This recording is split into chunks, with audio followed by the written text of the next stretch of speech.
Aloha and welcome to Ku Punahou, that is New Kupuna, a wordplay on Ka Punahou.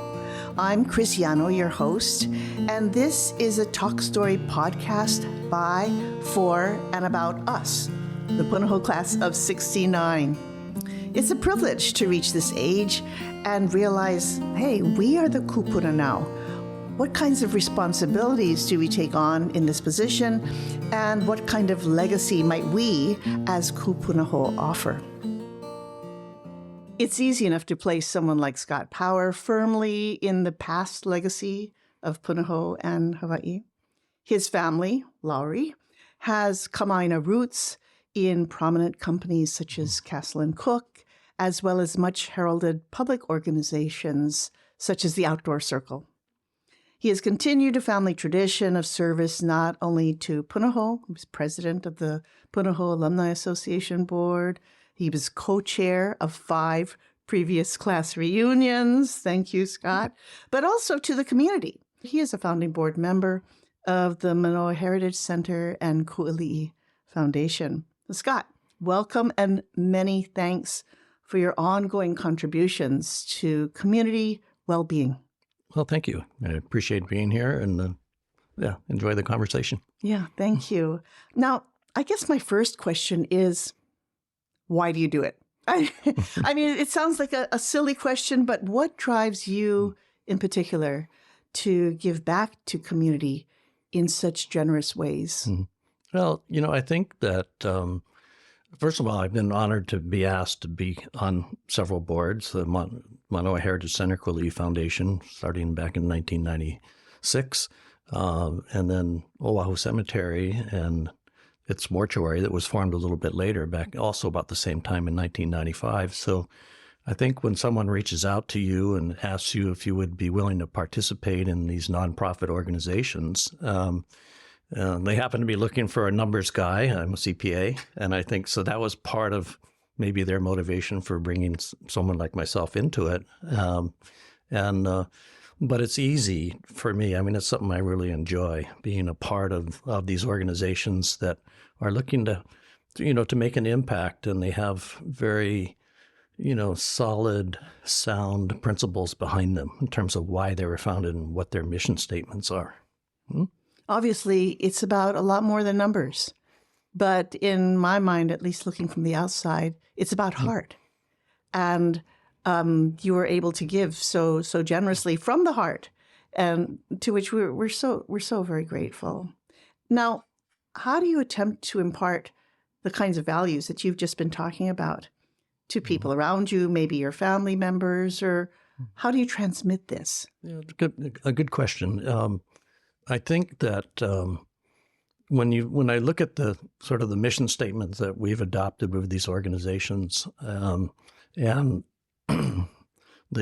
what I call a pure mission statement. I mean, there's no political agenda here. We're really looking towards the good, to serve the good of the Hawaiian people in a multitude of ways. And so, for me, it's just having that grounded sense of place and wanting to be of service, if you will, but making these organizations and what we do available to the public in a way that they can participate. And so for me, it's not work; it's fun. I really enjoy being a part of these organizations, and fortunately, we've been successful in meeting some of our goals and getting to where we are today. And then the future is quite bright. I mean, for you, when did you get started on kind of community service activities? Yeah, I mean, it really started in the 90s, for me. So up until that time prior, I'd been involved in, various businesses and things. But for some reason in the 90s, I guess it was when I was the president of the Punahou Alumni Association, a whole bunch of things just sort of all happened at once, right? And within like a 2 or 3 year period where I, joined 4 boards all of a sudden, all at once. And so it it was a point in time, serendipitously, I suppose, that a bunch of things unfolded. And then fortunately, I've been able to be part of those organizations ever since. And Right. it's been a fun ride. Yeah.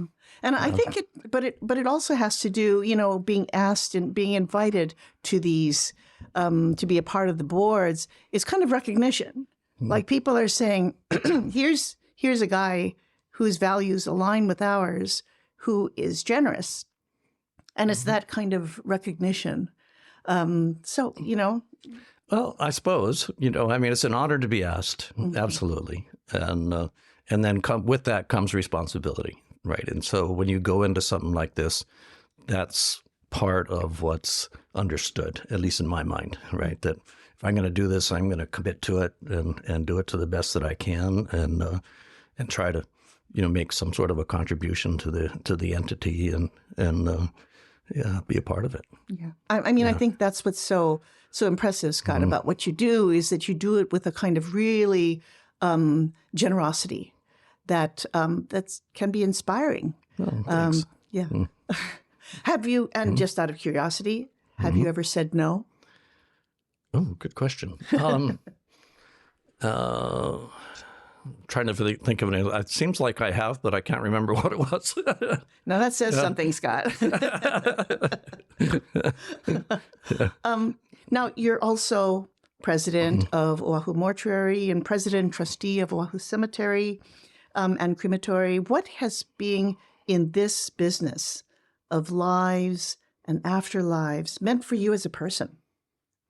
Well, I don't think my mom and dad passed away a year apart back in 2008 and 2009. And so having gone through that experience of their passing and all of the issues that are surrounded with that emotionally and financially and the different elements, I think I was better prepared to serve in the capacity at Oʻahu Cemetery and at Oʻahu Mortuary.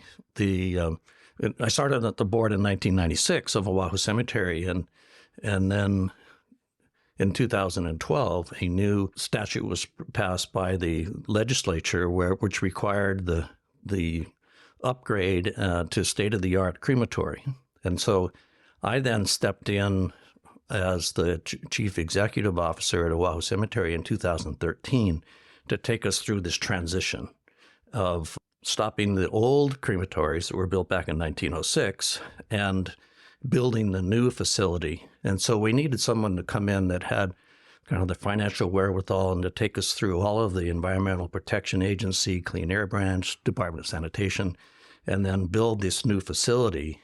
And as part of that commitment, we decided that because we were a wholesale crematory all these years for Hosoi and Leeward and Woolsey and these mortuaries that didn't have crematories, we weren't a mortuary. We were just a wholesale crematory. And so we decided that we in order to control our destiny, if we were going to invest $4 million in this new facility, we needed to establish Oʻahu's mortuary. And so it's a steep learning curve. I didn't really know the mortuary business, so I had to learn. And your family was not part of the business? No. Previously? Okay. No, right. Yeah. So just my serving on the board, which is, quarterly meetings and things, but all of a sudden making this deep dive, steep learning curve, and then establishing a mortuary. And because we're a nonprofit organization, part of our goal is the perpetual care of the cemetery, but we also have a goal of providing affordable end-of-life care for the people of Hawaii. So our costs are on the low end of the spectrum. And as a consequence, Oʻahu Mortuary grew from serving no families, basically, and now we're serving over 20% of the people that lose a loved one on Oʻahu. Oh. And so it's really grown. We went from a staff of 8 to 28 over 10 years. And but there's a need. We filled a need. And that's, it's special to be a part of that and have it evolve and provide that kind of service. Yeah. I mean, it's not a field for everybody. Definitely. Yeah. So how has it become a field for you? Well, being able to help families in their time of need is so special, right? anybody that's lost a loved one, just knows how trying that is. And so there are all these stresses that come into play during that time frame. And so having a staff that's trained and able to work with families and help them through this whole process is, to me, very gratifying. And you feel it coming back, just with the feedback that we get from the families that we serve. And so we adopted a policy early on where we were going to pay our staff on a salary basis, no pressure. You just be there to inform and educate and help families make decisions. And so, and we've really stuck to that philosophy so that the funeral business there can be pressure from certain organizations when you go in to be serviced, but we took the opposite path. We wanted to make that experience as helpful as it could be to the individuals that we're serving. And so we've just adopted that policy and have lived with it. And, as a result, we've seen, quite a bit of growth in our ability to serve families in Hawaii. And I'm sure the many families who've taken advantage of these services are really grateful, really thankful, maybe for your softer touch and for your kind of empathic communication with them. So, I'm thanking you in advance for that. Not that I've used your services, but other people have. Yeah. We've spoken to a lot of people in this series of podcasts who talk about their reaction to Punahou as an outsider. But you're one who could approach Punahou as an insider, I'm assuming, given your family history. Can you say something about your relationship to Punahou as an institution, and has it changed over the years, and how might it have changed? So kind of like Scott Power and Punahou kind of question. When, having gone through Punahou, starting in kindergarten, and so being in that 13-year group, Punahou was just, a part of my life, right? And it was naturally. And so, but had great appreciation for what Punahou had to offer, and never really took it for granted as such, even though it was just there from day one. Mom and Dad they just said, you can be what you want to be, and you need to take and understand and utilize what's made available to you to grow from. And so Punahou has been special for me, and part of it is being engaged in like the reunion activities for various reunions and things, and then ultimately serving on the alumni board and things. And so, and then Sharon, when we moved back from the mainland in 1978, the following year in 1979, the Latin teacher became pregnant, and we were at a party one night, and somebody said, well, the Latin teacher's going to be going on vacation. Why don't you go talk to Punahou and see if they might be interested in a Latin teacher to fill the gap? And so she went in and met with Dwayne Yee, and Dwayne hired her to come in. And then it turns out that the Latin teacher that was there decided not to come back. So Punahou became a 39-year career for Sharon, teaching Latin to 7th and 8th graders. Yeah, my wife. Yeah. And so, it just, between us, we just, had this connection to the school. Punahou gave us so much, and we happened to be very fortunate. We fell in that window where both of our girls went through Punahou tuition free because Sharon was teaching there. So that just even further, kind of strengthened that appreciation for being able to be at an institution and being part of an institution that gave us so much. And so it's natural to want to give back. And I think many of us who listen to these podcasts, and those of us who are creating the podcast, share some of that appreciation for Punahou and what it has done. But let me just play a little devil's advocate, sure, because you're here in this room, Scott. What is your reaction to those many, we all know us, who think of Punahou as a stuck-up haole school? And all of us in the room here, and there are 4 of us in the room, we've all lived this kind of negative outside reaction to Punahou. How do you handle it? What do you say? Well, I think, early on, Punahou was more quote, Howley school when I was there. And if you look at the school today, it's very different, right? And so that sort of stigma that was attached to the school back then is certainly very different today than it was. But back in the day, I used to ride the bus home from school every day. We lived in Oʻahu.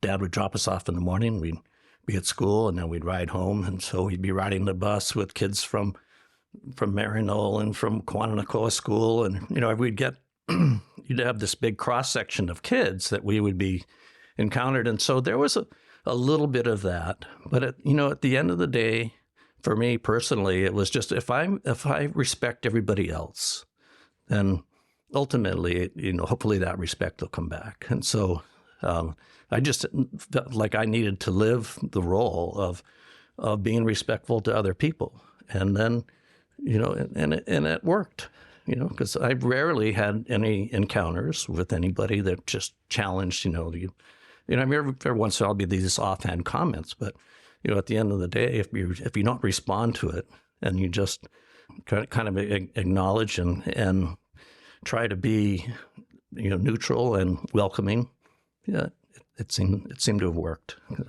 And, maybe for some of our listeners here, it's the notion of gaining the respect of even those who say, snobby school, Howley school, rich Howley school kind of thing, by your actions, perhaps. Doesn't always work, but perhaps. Hopefully, for the most part. I mean, just growing up and surfing and body surfing, you're always out in these environments where you're competing for waves and all this sort of element. But, you learn to, to work with it and to acknowledge other people and, give them their waves and do things in a way that isn't confrontational. So you learn not to be confrontational early on. I did, I think. And that's a big part of it, right? It's just, that's great. Yeah. Now, one of the themes of this podcast series is that we are all kupuna now. We've reached this age, those of us who have survived. And so what does that mean to you? And what kind of legacy do you think you'd like to impart as a kupuna? I think... Well, being part of these organizations, and I think of both, the cemetery organization with the two entities there, and maybe even more so with Mānoa Heritage Center. The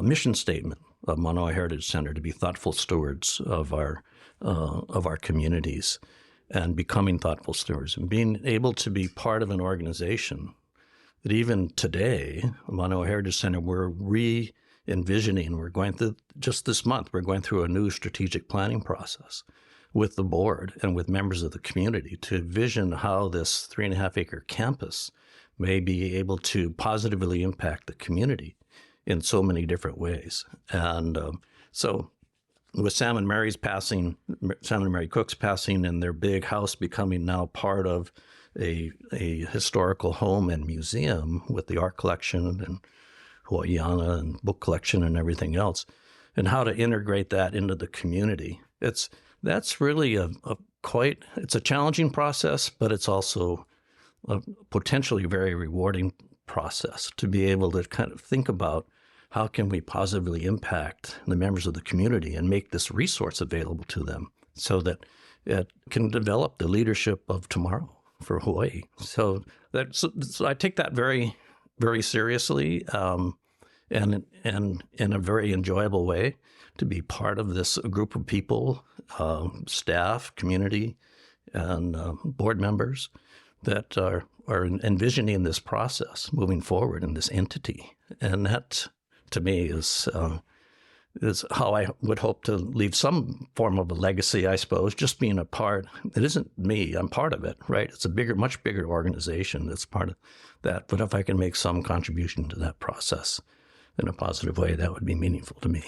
And that's wonderful. Now, I'm just going to ask you a last question, which may sound weird to you, and maybe you've already said it. But I'm just wondering, what is your mission statement? Gosh, I've been thinking about that. I think I've always just felt like how we deal with each other, one-on-one, human being to human being, is so important. And so my mission statement is to be respectful of others, right, and to value whoever they are. And so if I can move forward with that and live that, that to me would be very satisfying. Well, thank you so much. And we all appreciate that. And, you've just stood out time and time again for living that mission statement that you just said. And thank you for your generosity. Thank you for your openness. And really thank you for your leadership. Well, thank you. My pleasure. I'm glad to be here. Mahalo for listening. This has been Ku Punahou, a talk story podcast by, for, and about us, the Punahou class of 69. I'm your host, Cristiano, with production help from Carlene Tani and Sue Au Doyle. I hope that listening to these interviews might prompt each of us to reflect on those pivotal experiences and insights that make up our own lives and to share them with families and friends. This is our responsibility, our ongoing legacy. So until next time, ahui ho.